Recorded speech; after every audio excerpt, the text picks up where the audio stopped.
All right, May garden update, standing here in the regenerative kitchen garden. It is really starting to pop, and I can't wait to walk you guys through what is going on in the garden. Well, right out front here, went ahead and mulched some edible perennial flower beds. Got all kinds of really awesome stuff that's going to start growing in: thyme, lavender, sage, oregano, nasturtiums, marigolds, different fruits. We got gooseberries, goji berries, all kinds of stuff. And we got blueberries in here, and it wraps around this edge. Haven't even got to planting out this edge border here, but it's going to be a whole perennial edible border going all the way around the garden.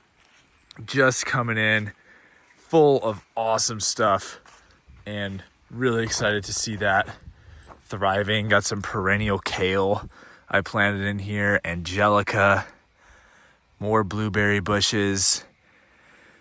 As you can see, the peas are starting to flower and set fruit with little peas here. And let's get into the garden. Something I'm super excited about this year is how well the brassicas are turning out. All the broccoli, cauliflower, cabbage. Just look at that. All just starting to forming heads here. End of May, starting to plan for the next succession crop that's going to come in here. I mean, look at that. Look at the size of that cabbage head. Just thriving, and interplanted with onions in the center here that are doing surprisingly well despite how big these brassica leaves are getting. I'm gonna have to go through and probably break some of these leaves off and mulch these plants just to give these onions a little bit more sun. But the onions have really done surprisingly well in between the brassicas. So, like I said, going to be planning for the next succession as I start to harvest out these brassicas, as I start to harvest out this beautiful potato crop. I mean, look at that. Got 3 different varieties of potatoes in here. These are going to be, ready to harvest next month.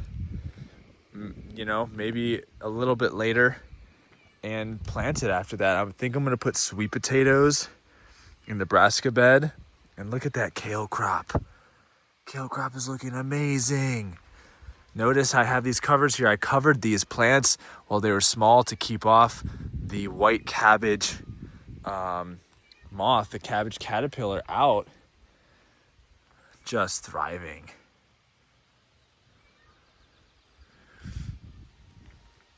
I got my lettuce planted all over the garden here, just popping up. Look at how healthy. Gonna have to go through and make room for my zucchini plants in here. I'm really experimenting with a lot of intercrop planting, but this guy's getting a little bit too crowded. You're gonna have to come in here and save some of these. Looking good.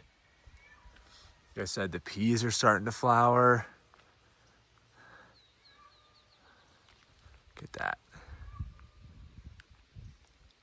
Everything's just looking big and beautiful. This little onion patch is doing really well. Been running into an interesting pest that's worming into my onion crop and actually rotting them right into the ground, which is an interesting challenge that I'm running into this year that I haven't before. So that has wiped out this whole section of onions. That side seems to be doing okay, and the crop in the middle is doing well. This was all planted with onions that are gone. That got hit first. So that is something to keep in mind when you're laying out your gardens, is putting things in multiple sections actually creates resiliency. The onions got hit hard here, and over here, in between the brassicas, doing totally fine. Carrots are coming in really well. Getting some big carrots coming through, and this beet patch is incredibly healthy. I mean, just Really starting to get some big beets coming up here and growing. Got a little cat friend. Hello. Beans are up. Beans are coming. And my polyculture bed is starting to come along here too. Look at that. Mushrooms are still fruiting like crazy. On this bed, I'm just experimenting with lots of different types of crops. You can't see it yet, but I got ginger and turmeric planted in here.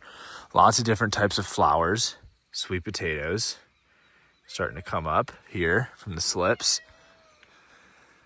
And up in the front, look at the size of these zucchinis. I mean, for the end of May, it's just really, things are cruising along. Had a really jump start this year. Leeks doing really well. More squash plants, and the corn is getting tall. Some corn plants in here. Go ahead and experimenting with the wigwam trellis. Gonna have some climbing beans coming up this way. And the collards, wow, right? Just check it out. Cucumbers back here, cucumbers along the fence. Those are all coming in very nicely. So something I'm really experimenting with is just consistently planting, consistently seeding, getting in here, keeping things growing in succession so there's a variety of stuff to eat all year round. It really is a continuous process. Like, it's not like you get your garden in and great, it's done now. It's like you're just always looking for what can be planted, what can be seeded, what's new, what's coming up. Really excited about this okra variety that I'm working with. It's a local variety bred for this region. Compost system's working really well. Oh, and check out inside the greenhouse. We got tomatoes. Huge. I mean, for the end of May here, these are the biggest tomatoes I've grown by this part of the season. I mean, just awesome. The peppers are coming along very nicely. Eggplants coming along nicely. Got them on this side too. And here's the sweet potato propagation. That's doing really well. Gonna start taking those slips, moving those around. And like I said, yeah, something I'm learning is just the consistent action in the garden is really the most important thing. To be consistently out here working, even if it's 30 minutes a day, even if it's 10 minutes a day. Usually all these plants are inside the greenhouse, but moved them into the shade because I was traveling and Julia was taking care of them. So a little bit easier to manage in the shade. Gonna just keep planting. Got basils, another succession of lettuce, more flowers to put in. I'm pretty much sowing lettuce every month, about 5, 6, 7 sowings of lettuce for the season to have fresh greens all year round. Pretty much don't need to buy any greens at this point. Between the kale, broccoli, cabbage, lettuce greens, collard greens, totally set on that for pretty much the rest of the year.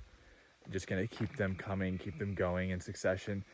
I'll plant another crop of all the brassicas in cell trays in June, end of June, July for the fall crop. So I actually get 2 of those. And yeah, I'm just gonna keep on sowing. I'm really excited for the sweet potatoes. Really excited to just see how much production I can get out of the garden this year. I'm weighing everything. And out of this 50 by 50 space, I'm really looking to see, can I be self-sufficient in my vegetables in this space? What can I grow? And how can I connect deeper to my food and my nourishment, and just really test the limits of a small space and really dial it in.